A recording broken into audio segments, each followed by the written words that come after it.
অদ্ভুত অপেক্ষা লিখেছেন কবি সুতপা দাস।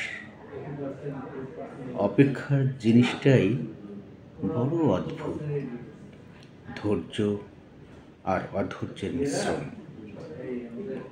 আনন্দ, আকাঙ্ক্ষা, উচ্ছ্বাস, অভিমান, বিষণ্ণতা সব কিছু মিলেমিশে একাকার অপেক্ষায়।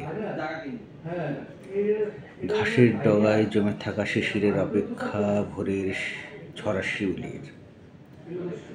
কমলাবোটা সাদা পাপড়ির মায়ায় কতটা আকুলতা থাকে, যার সাথে শিশির বিন্দুটুকু মাটির পরে লুটিয়ে পড়ে। আমি চেয়ে দেখি শিশির আর শিউলির বোঝাপড়া। অপেক্ষা জ্যোৎস্না রাতের জন্য সমুদ্রের ঢেউয়ে।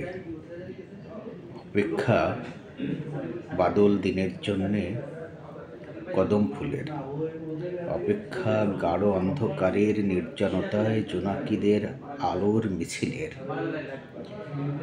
অপেক্ষা বিস্তীর্ণ খোলা মাঠ জ্যোৎস্নার আলোয় ভেসে যাওয়ার। অপেক্ষা পাহাড়ি বুনো পথে আঙুলে আঙুল ছুঁয়ে হাঁটার।